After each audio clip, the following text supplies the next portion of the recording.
In the studio tonight, as every month, each table represents a team of investigating officers. They're all drawn from across the United Kingdom, places like Humberside, Buckinghamshire, Berkshire, London, Avon, Somerset, many others beside. They're all waiting by the phones. They've all got serious crimes. They all hope you can solve them. On the programme tonight, the victim's statement from her hospital bed that paints a vivid picture of her killer. The lads who tried to stop their mate pestering a woman and who tonight could name a rapist. And the thieves who kidnapped a security guard and tried to make a mint, stealing a box or two of these. We start with a truly unprecedented crime. By definition, all murders are exceptional. This made headlines because it's unique. Never in British criminal history has anything like this happened before.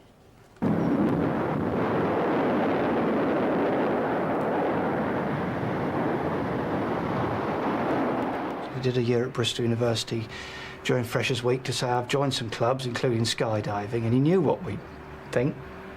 He phoned us after his first jump. He had literally landed. And he said, I missed the drop zone, I just landed between some cows. But thoroughly fired up to it. Absolutely loved it. And he jumped then from then on as often as he possibly could. Stephen Hilder was at an army college in Oxfordshire, and after about 18 months of parachuting, he took up formation skydiving with two friends.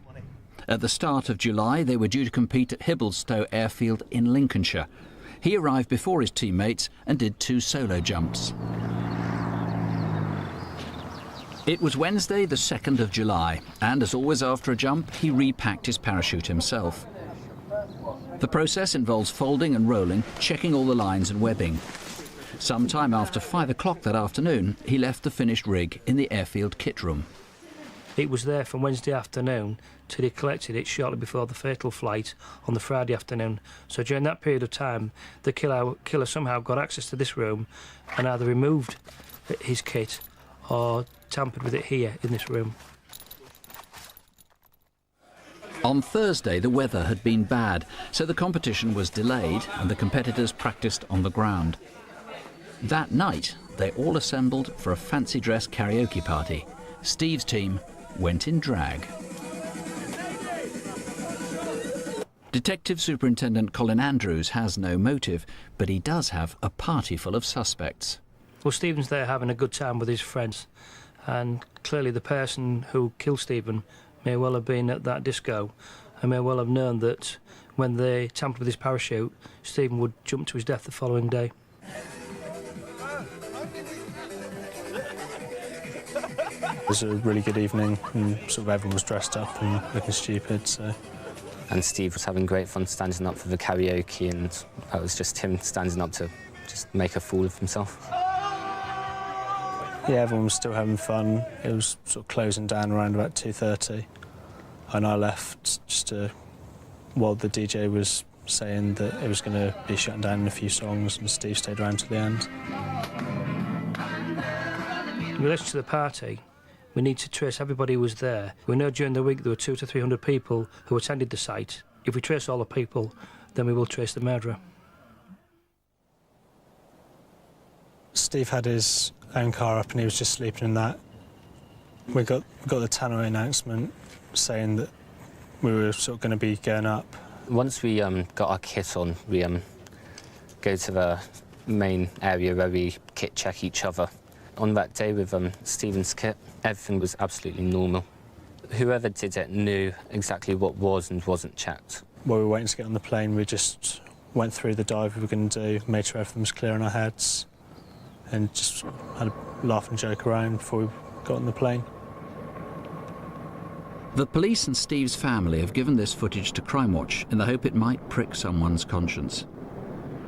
This is the moment Steve jumped from 13,000 feet with his sabotaged parachute and a sabotaged reserve. The actual dive was the best dive we'd ever done.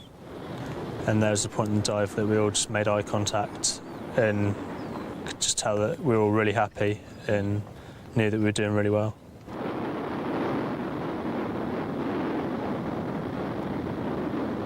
They broke formation at around 4,000 feet just as they went through the cloud.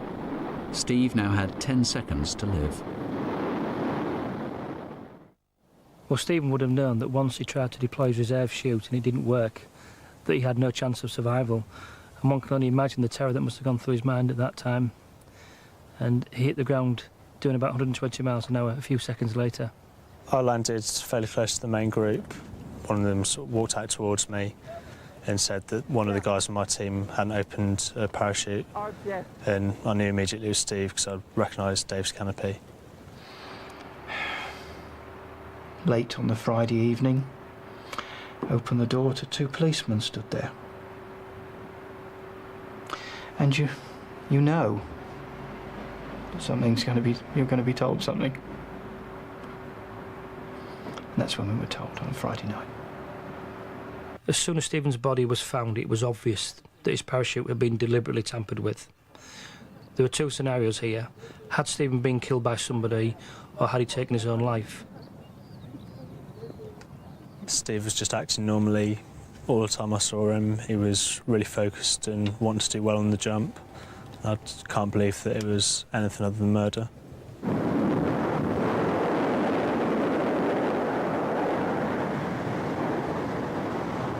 Colin Andrews, was this aimed at Stephen? Could it have been a random attack? Well, I'm not in a position to rule out a random attack, but my gut feeling is that Stephen was killed by someone that he knew, someone that he'd met at Hibblestone last week, and for whatever reason, somebody who had a grudge against him. There have been conspiracy theorists who've said, look, there are movies like Terminal Velocity and Drop Zone. I think it's in Drop Zone that somebody actually is attacked like this. Their parachute's torn on July the 4th, and Stephen died on July the 4th. Yes, and we are obviously investigating that. What I'm interested in is not the films, but any skydiver who had a particular interest in those sorts of film, and more importantly, was at Hibblestone last week, because there's no doubt at all that during that week the murderer was present at Hibblestone and the parachute was definitely sabotaged at the site at Hibblestone. Now, you're pretty confident you must talk to everybody who was there at the Collegiate Week skydiving. Yes, there's no doubt that the murderer was present at Hibblestone, so we need to speak to every single person who was at Hibblestone between the 30th of June and the 4th of July. One of the interesting things about this inquiry is that we've spoken to many people who believe they've got nothing interesting to tell us. But in actual fact, when we've spoken to them, they've given us crucial information. So my appeal is to everybody who went there, please contact the police, tell us everything, no matter how minute that detail is, and let us make the judgment as to whether or not it will assist the inquiry. Now, you say your strong suspicion is that Stephen was deliberately targeted. Has anybody given you a motive, a reason for this? No, there's no motive at all. Stephen was a 20-year-old student who had a bright future, but whoever did this carried out a wicked act, knowing full well that Stephen couldn't defend himself. They knew that Stephen was well known at the skydiving centre and that his particular parachute was very distinctive. We need to catch this person very quickly. So anybody who heard an argument that took place that week, heard somebody being slighted by him, somebody taking offence at something he said? I mean, it could be as minor as that, could it? It could be absolutely anything, yes. It could be a minor argument, a minor disagreement, anything at all. And presumably the killer will have acted oddly or angrily or something beforehand, or perhaps afterwards, or maybe even will have confided in someone. Absolutely. Certainly we were interested in people who went to Hibblestone who acted strangely before the killing or after it. And certainly, in my experience, many murderers do actually confess their crimes to a third party. And clearly, if that third party is watching this programme now, I would say, look at that film, think of Stephen's parents, think of Stephen and come forward and tell us what you know. The police are hopeful that DNA might help them solve this case, which would mean that it's very easy to eliminate people. Come forward, please, if you heard anything, and if you were there at Hibblestone for that Collegiate Week. The police need to find you. Just come forward, please. I said this case was unprecedented in Britain. It has been tried before. In April, a Marine in the United States was charged with 13 counts of attempted murder after sabotaging the parachutes of his colleagues. But fortunately, he didn't tamper with the reserve chutes too, so nobody died. Stephen Hilder's killer was more thorough and cold-blooded. Call us or call the incident room on 01 724 274 260, or you might contact us by email through our website bbc.co.uk/crime. We've had some of our best progress ever since last month's programme. A number of arrests and £90,000 worth of treasured possessions reunited with their owners.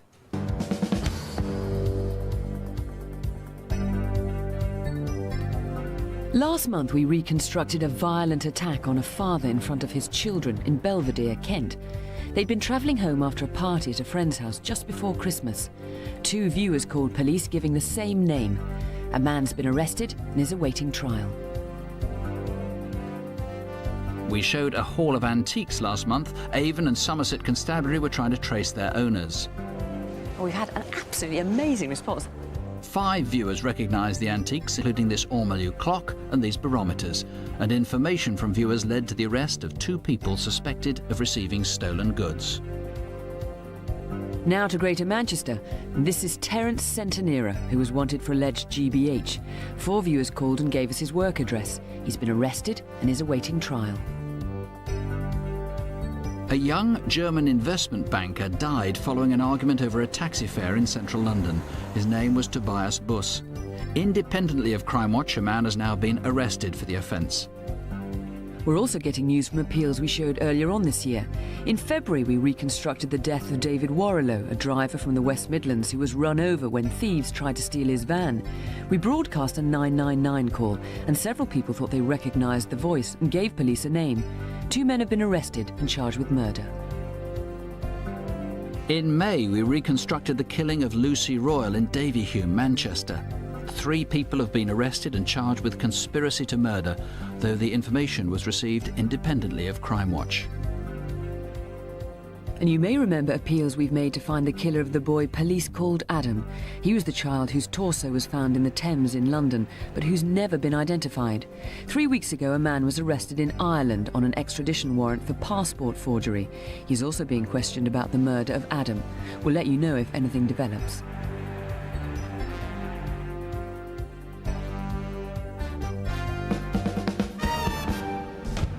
And now here's Detective Chief Superintendent Jeremy Payne. Take a look at 4 wanted people. If their faces look familiar, give us a call. Last year on Crimewatch, we showed you some CCTV footage of a man believed to be using stolen credit cards to obtain large amounts of cash. 1 viewer told us his name, Justin Neild. Now, my colleagues from 15 different forces across the UK need your help, this time to find him. Justin Neild is known as Dr. Plastic. He walks into hospitals and steals credit cards from doctors. He comes from Coventry, but we know he's stolen cards from hospitals from all over the UK, so he could be anywhere tonight. In the photograph, Justin Neild is wearing glasses, but we know he often goes without them. If you know where he is, call us now. And my colleagues in the Met would like to find Tommy L. Mooden. He was arrested and charged with burglary in March last year, but he failed to appear at court and has since been linked with other household burglaries. Tommy L. Mooden has lived in Elephant and Castle in South London and still has family in that area. He's been seen in Camberwell, Bermondsey and Camden. He's 5'10", well-dressed and has a London accent. Sarah Jane Delaney is wanted by my colleagues in Belfast. Last year, she was charged with the murder of her boyfriend, William Shaw. She was granted bail and has not been seen since. We believe she may still be in Northern Ireland, but she could also be in the Greater Manchester area where she spent part of her childhood. Now, Sarah Jane Delaney is 5'2", has blonde hair as in the photo, although of course it may have changed colour. She has burn scars on her abdomen and has a slight Mancunian accent. And finally, Clinton Anthony Frederick Williams, who was charged with the rape of a 16-year-old girl in 2001. He was remanded in custody, but then granted bail just before his trial. In May last year, he disappeared. Clinton Williams has an ex-girlfriend and a child who live in Kingston in Surrey. We think he was in that area a couple of months ago. Clinton Williams is dangerous and should not be approached. He's very tall, about 6'5", and of slim build. He has a distinctive gold front tooth, may have a goatee beard, and wears earrings in both ears. Do you recognise him? Call us now. 0500 600 600. 8 weeks ago, on the last Friday in May, a man was pestering a woman just after closing time in Reading town centre. His mates told him to leave her alone and move on. What they don't know is that he went back to rape her.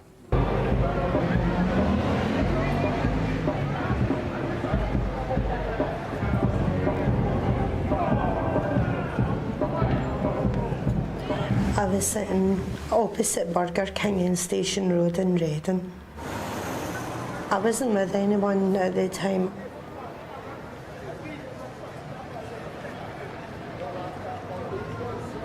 You alright? How's it going? What are you sitting there for? You waiting for someone? Someone coming to meet you? No, I'm fine. Just sitting here, you know, just chilling out. Oh, you're Scottish. I'm half Scottish, you know. From Carnoustie.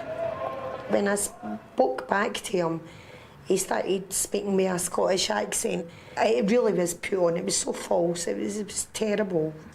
So what are you up to then? And then his friends came round. Come on, mate, it's time to go to the club. Let's go. Yeah, just give me a minute, will you? I'm having a chat. Mate, let's go, man. Just give me a couple of minutes, yeah? Look, sorry, love. Is he bothering you? Because if he is, we'll get rid of him for you.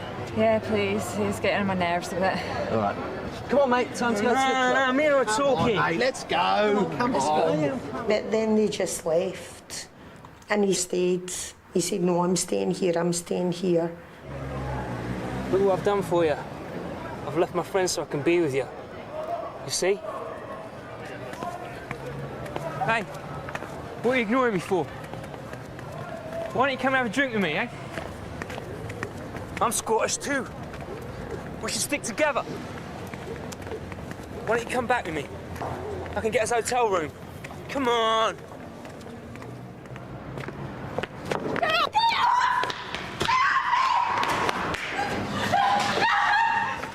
If you don't stop trying to scream, I'm gonna rape you. He's doing this thing on my throat where he stops you breathing kind of thing. So I couldn't even scream. I'll kill you. I'll kill you. The man in the white shirt then raped the woman. Midway through the attack, a man entered the alleyway. And all I could hear was somebody saying, Oh, bloody hell, sorry, mate. and then going away. It was only for a split second, you know. I kind of think, please come back.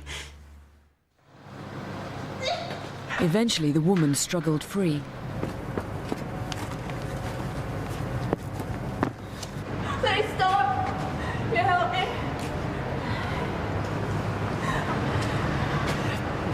I've been raped. OK, now calm down. Speak slowly for me. Can you show me where you were raped? OK, now the man that did this to you, did you get a good look at him? OK, can you describe him for me, please? That's him. That's the man that done it. Hey! Stop there! Wait here, we'll be right back.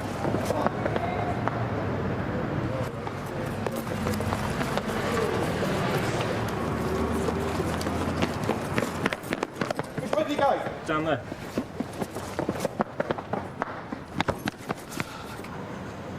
OK, I think he went in here. I'll check the ground floor, you go up a level. I'll call for backup. Echo Alpha 2-3. Request urgent backup. It looked as if the rapist had run into the Garrard Street car park.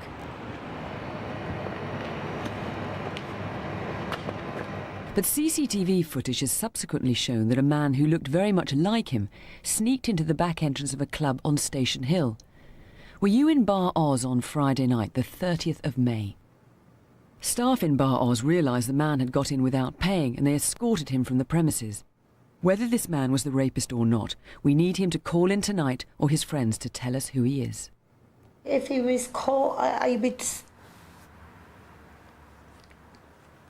would feel relieved because then he couldn't do it to anybody else.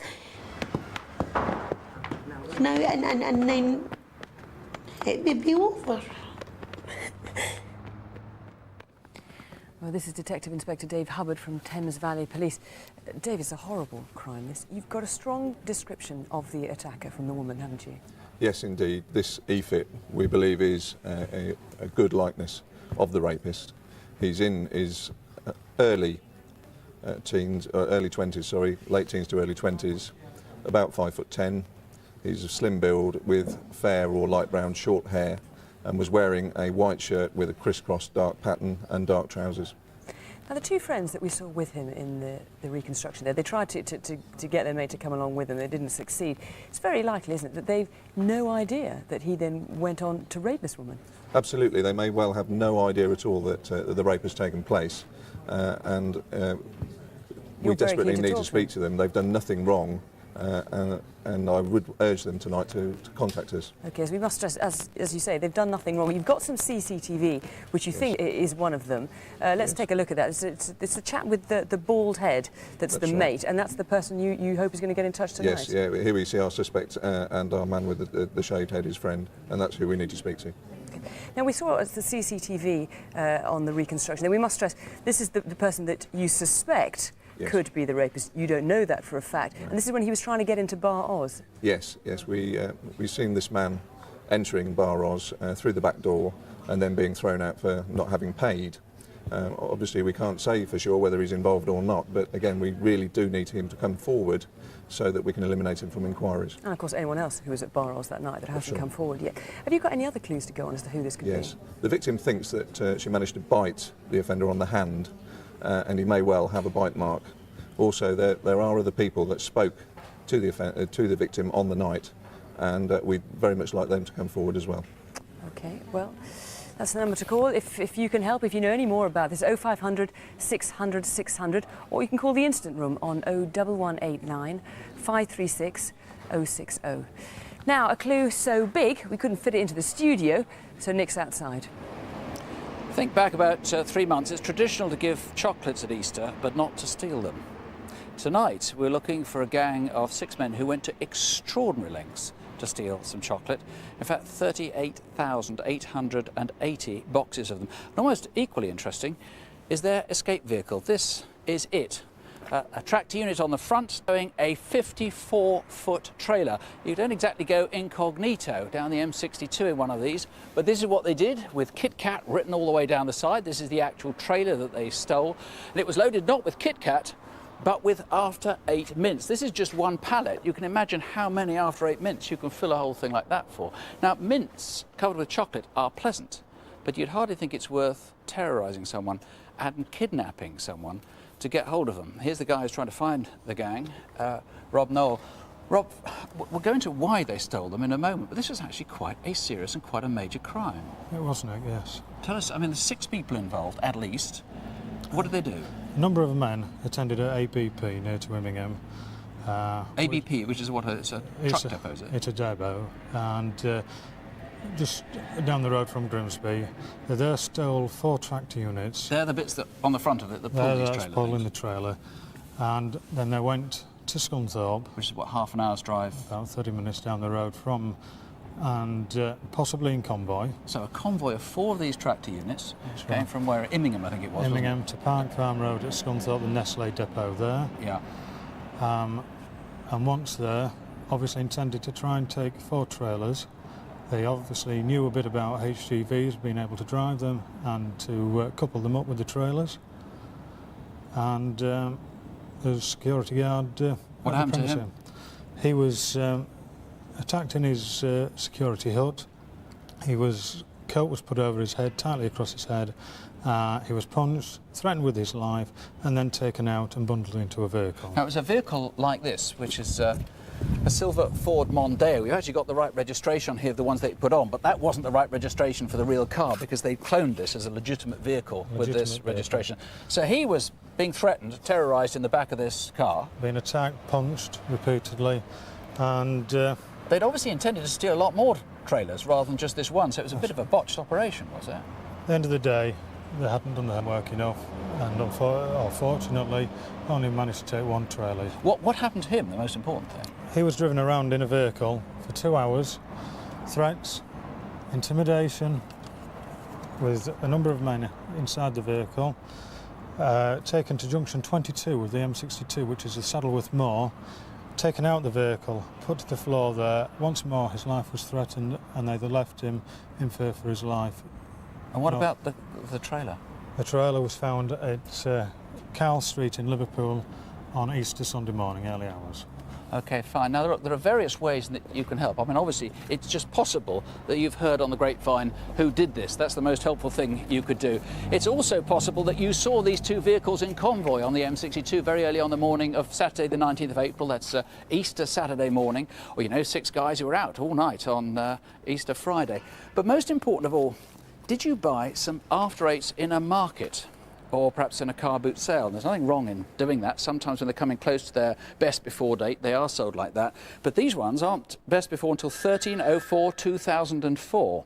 Now, if you did buy some at a market, just go and have a look and see if they've got 13/04/2004. They could still be legitimate, but in particular, we're looking for ones that have got these numbers at the bottom here. LG BCA 316. GB for Great Britain. CA is because they were made in Castleford. 3 is the year, 03. 16 is the week. DB is the day, and the batch. So, do they say 16DB, 16DC, 16EB, or 16EC? Any of those combinations, please just give us a call. That's 0500 600 600.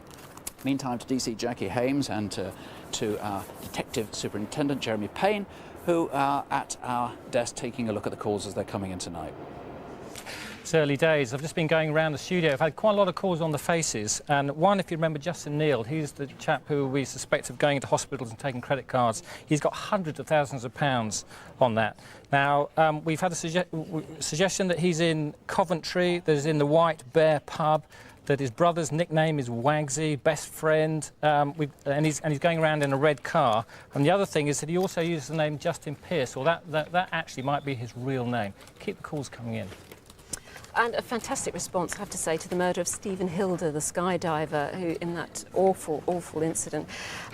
We've had some partygoers from the night before, the Thursday night that he went to that party. We've had some of the partygoers ringing in, so which is really useful. And they've been also saying the other people they were with, so that's really going to help identify those partygoers. We've had skydiver club members calling in with names of people in Hibblestow during the competition week, and we're building up a really valuable picture in the events leading up to Stephen's death.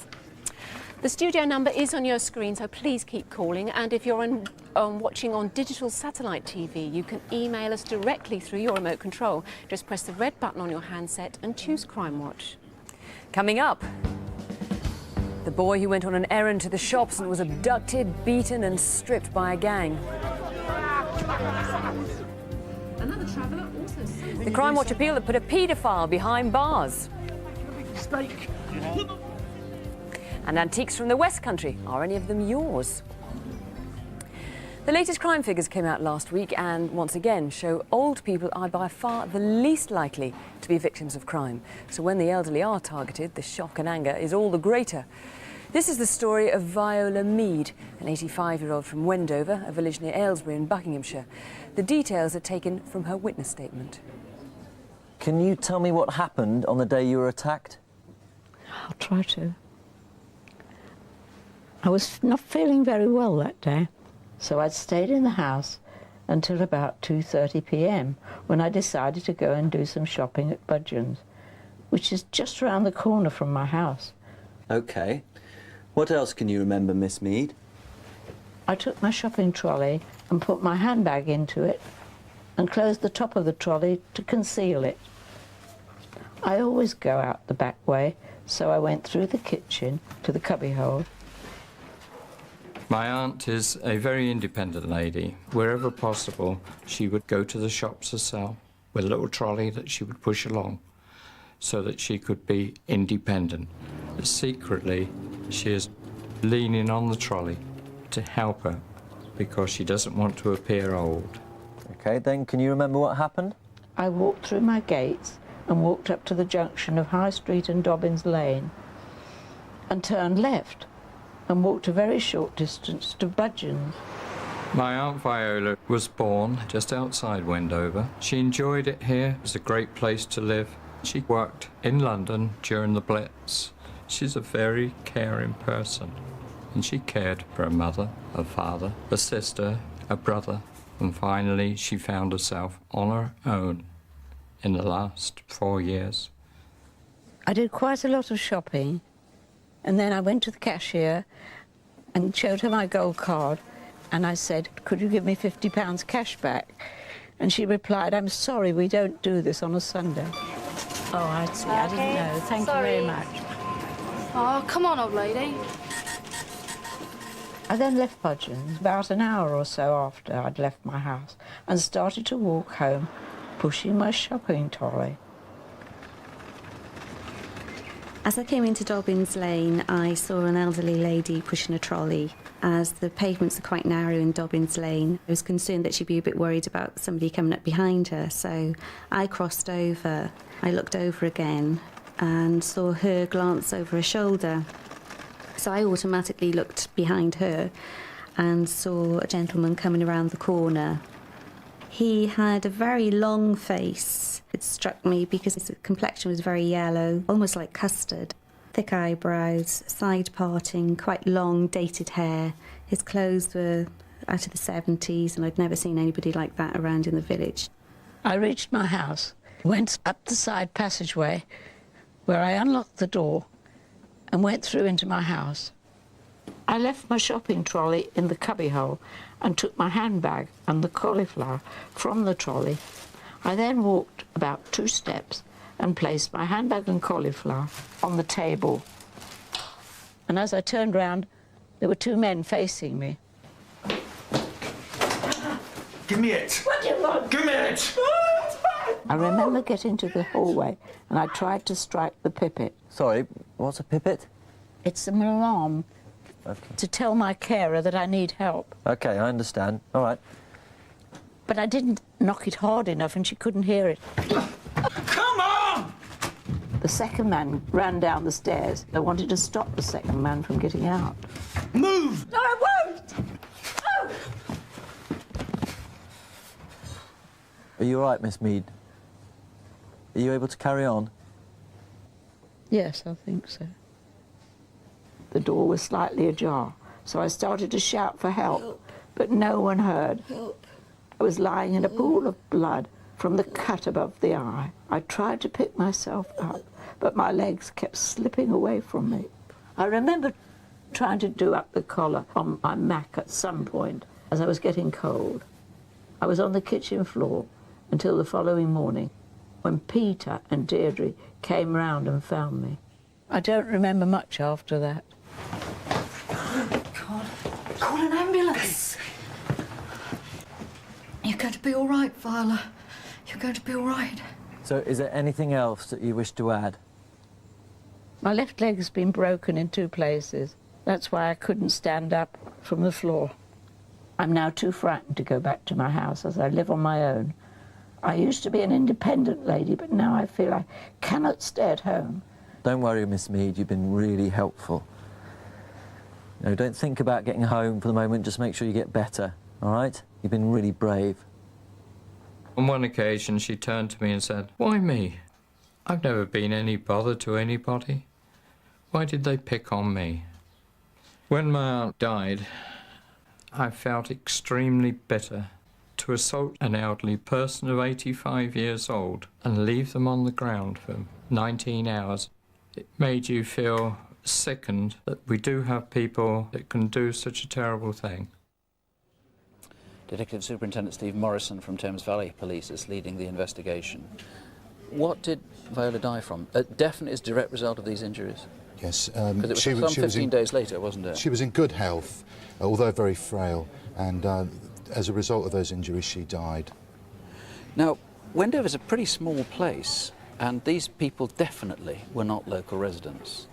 We've looked through the whole community there. There is nobody that fits this description, apart from the individual who saw them on the day, and nobody else recalls them at all. And that individual witness gave a description which is strikingly similar to the one that Viola gave. It's amazingly, strikingly similar in the sense of the jaundiced face, the long face, the prominent nose, and very jaundiced, and the whole thing goes back to they're so out of date in their clothing, in their hairstyle. Everything is just so out of date. When you say jaundiced, yellow face, in fact I think the witness, who was quite some distance away, it was quite extraordinary that she made so much of the yellow parchment-looking skin.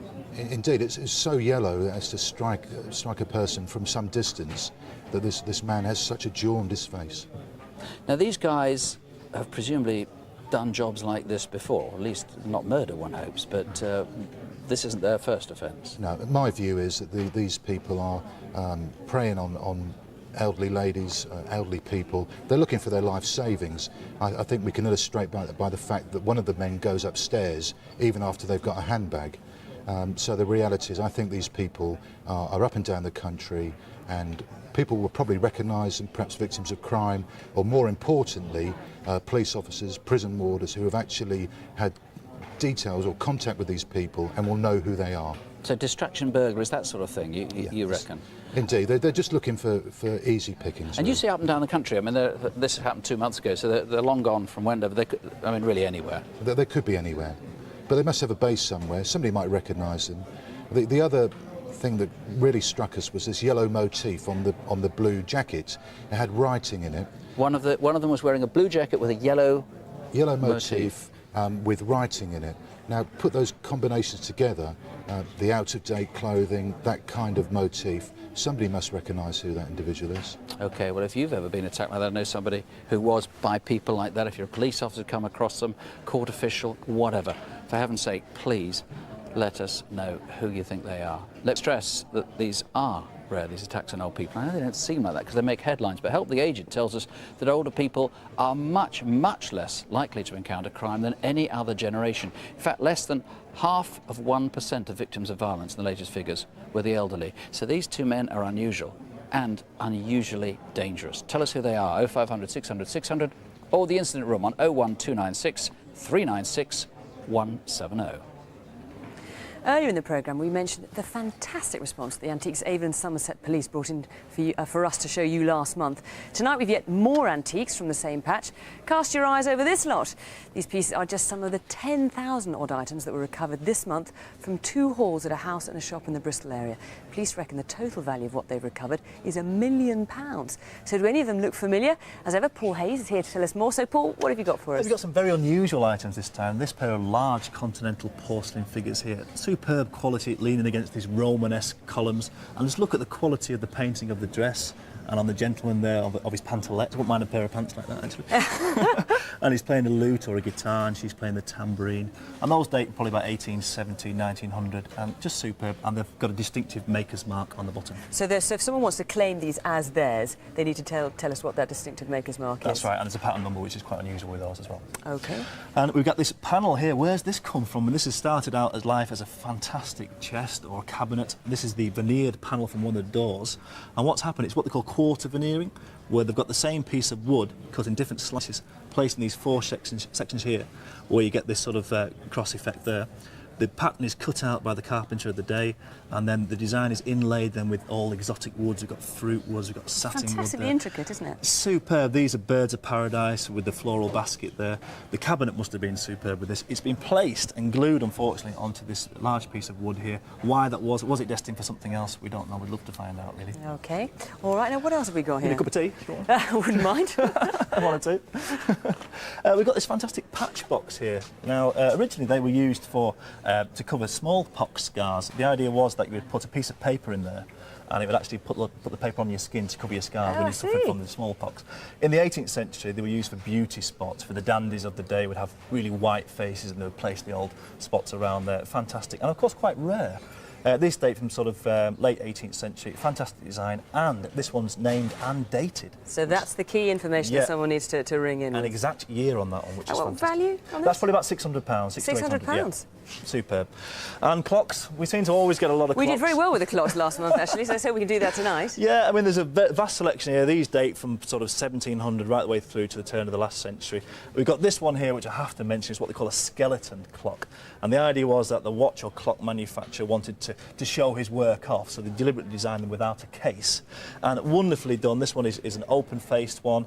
It's got a fusee, chain-driven movement. And if you have a look down the bottom here, it's got this marble plinth, and on here would sit a glass dome which would protect the movement from dust and dirt and show really well on your mantelpiece or on your sideboard and so on. And how much would something like that be? That's probably £1,500 to £2,000. Really, as much as that? Now, I'll tell you one thing that caught my eye was this. This is, what is this? Well, it's a Japanese bronze, but what's unusual, this dates dates from probably 1890, 1900. It's of a football player. Now, if you think about it, football really has only been around since about that time, so this is probably quite primitive of the day. It's got a homemade ball there, superb quality. There's a lady there actually looks like she's going to catch it or release a dove, but somebody might just see that. Now and again you get distinctive items that are very unusual. Hopefully someone will remember that. Yes, well, certainly if someone has this, they should recognise it tonight. Yeah. Well, if you'd like to have a closer look at these, you can visit the police website. That's www.avonandsomerset.police.uk and click on Crime Stoppers. There are so many items, it'll take police a few weeks to get them all online, so please be patient. And now here's DS Jackie Haynes. A shop, a garage and a 5-star hotel. 3 locations where CCTV cameras caught people in the act this month. Help us track them down.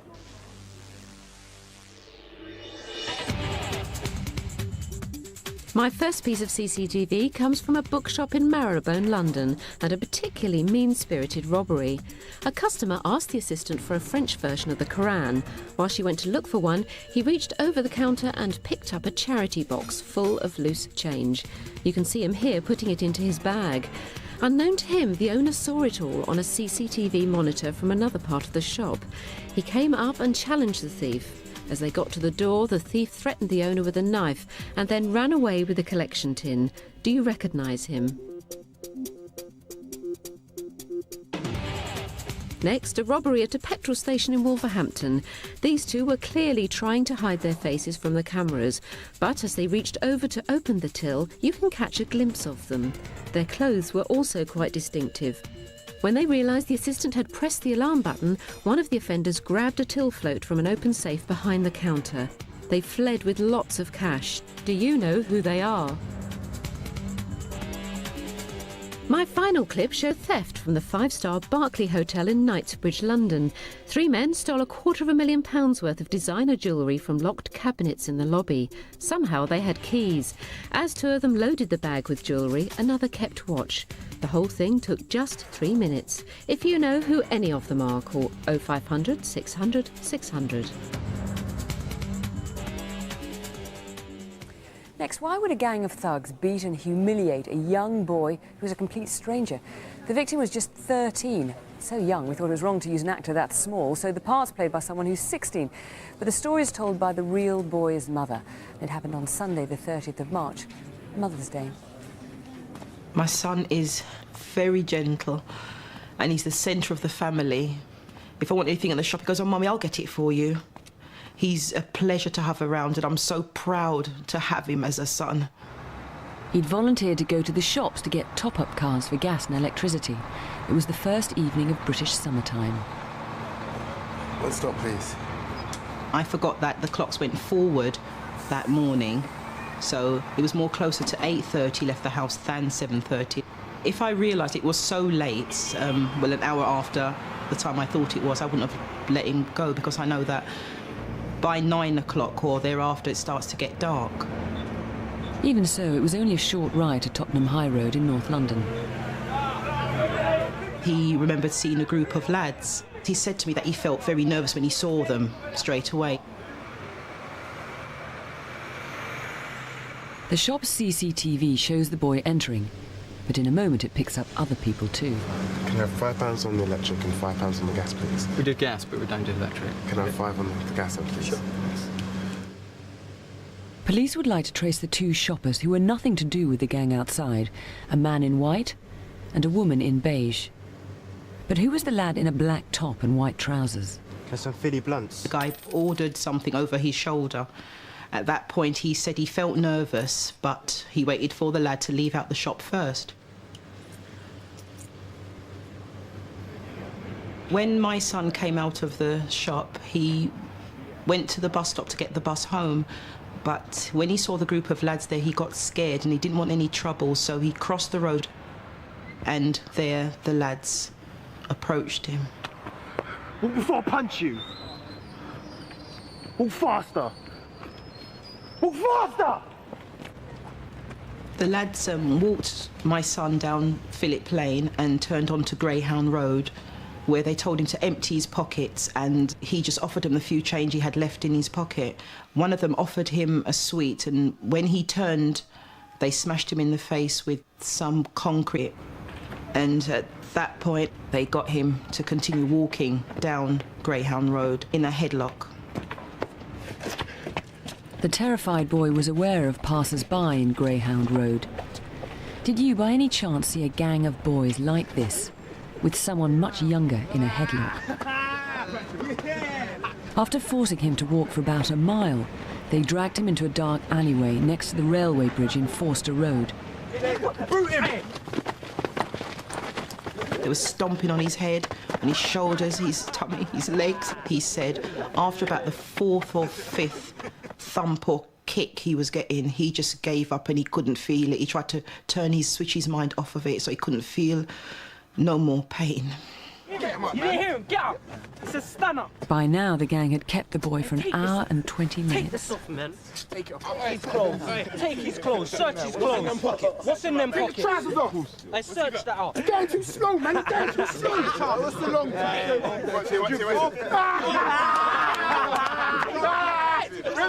Eventually, they took the clothes off of him and just left him in his boxer shorts.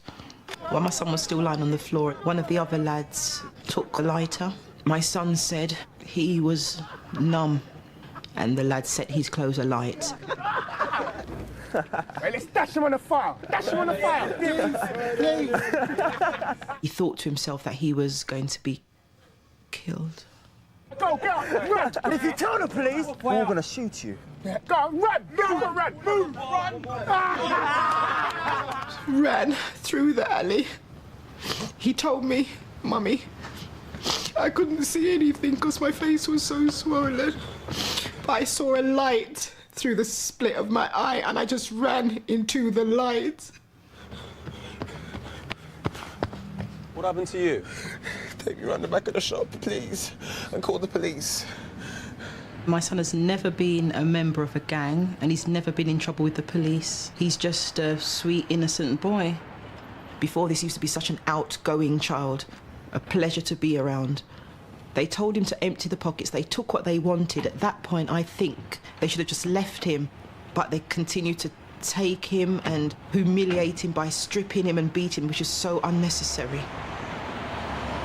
Well, this is Detective Inspector Tony Nash with his team here from the Met. Tony, it's such an awful crime. It's pure sadism, isn't it, on the part of this gang? Totally. And what do you know about them? We know there are at least 10 in number.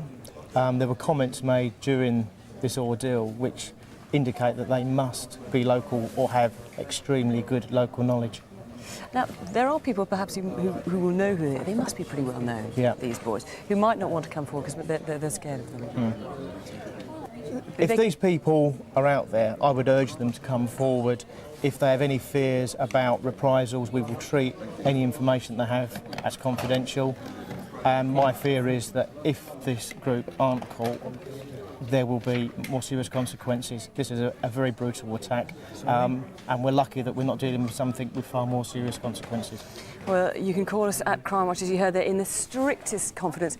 Please have the courage to stop this gang. The number's 0500 600 600.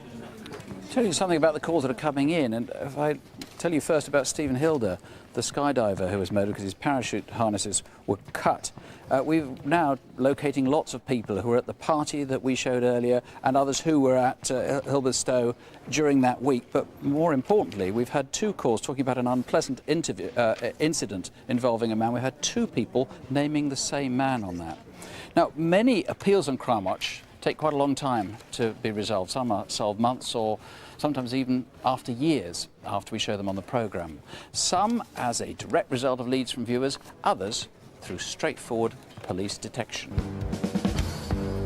Detectives from Rotherham asked for our help to catch a volatile and violent criminal, Paul Atkinson. He was in prison but had been allowed out for a short time on home leave. When he got there, he tried to murder his wife, then disappeared. We showed his picture, but it was 15 months later that inquiries finally led to a caravan site in Cleveland. At Sheffield Crown Court, Paul Atkinson was sentenced to life. He's unlikely ever again to be given home leave. An attempted rape along the Liverpool and Leeds Canal at Kirkstall prompted this Crimewatch reconstruction 3 years ago. You got any money? No! A passerby disturbed the rapist. Hey, what's going on? What are you doing? Let her go! But the attacker escaped. Calls to Crimewatch linked the man to several other attacks, but it was detailed police work and DNA evidence which finally led West Yorkshire Police to his arrest. Dean Liner was found guilty at Leeds Crown Court. He received 2 life sentences. Next to Selby in North Yorkshire, where Charles Heffer ran a supermarket, but he disappeared after police found indecent images of children on his computer. After we showed his picture, a viewer said he was at a hostel in London. Police went to arrest him, but he'd moved on days before. Eventually, Charles Heffer grew tired of living on the streets and gave himself up. Last month, he was sentenced to 12 months. Damien Smith was wanted by Lewisham Police in South London for several robberies. He threatened a motorist at gunpoint, but his victim fought back and injured him.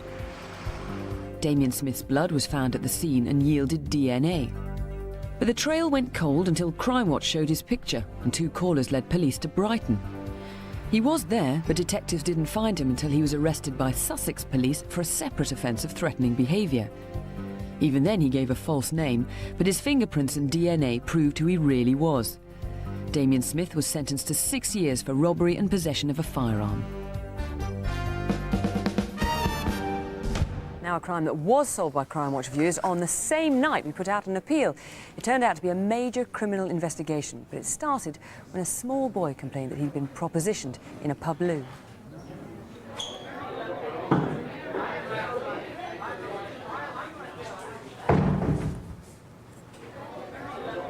Go in.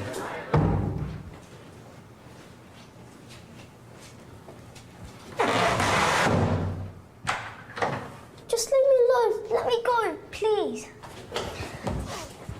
The boy rushed to tell his parents, and they, together with pub staff, detained the man until the police arrived. No, anything you do say may be given in evidence.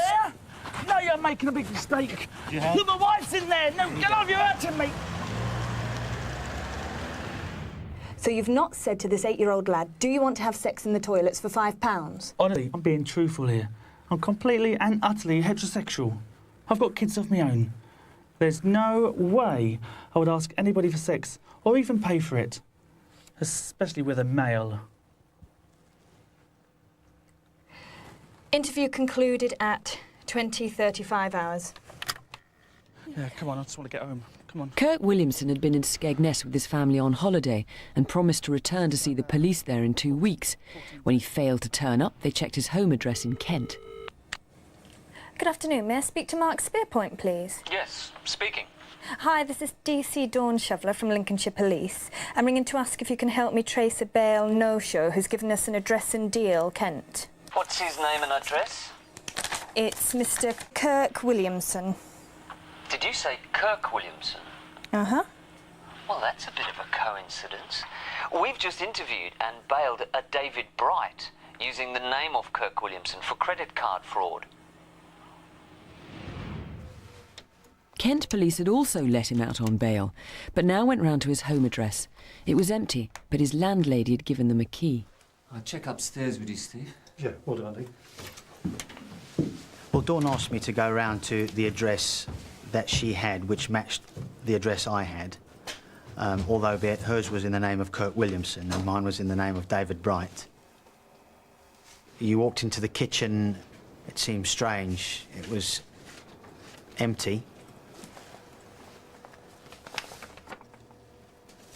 I found a photograph of him and his family, and fortunately, an old bank statement which had DC Bright written on it.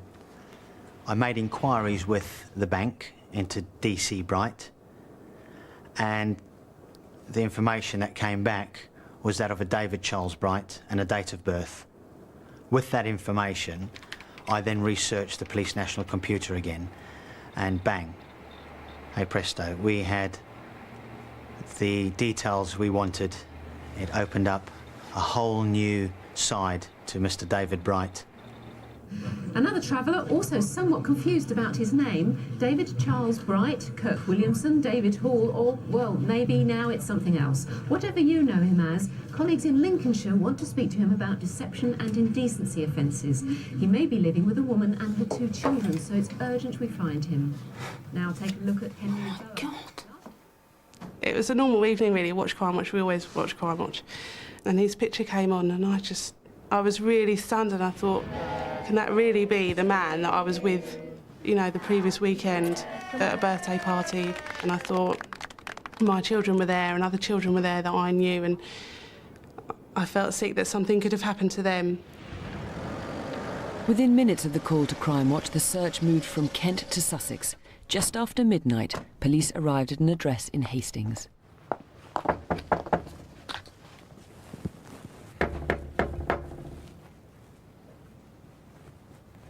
No one there.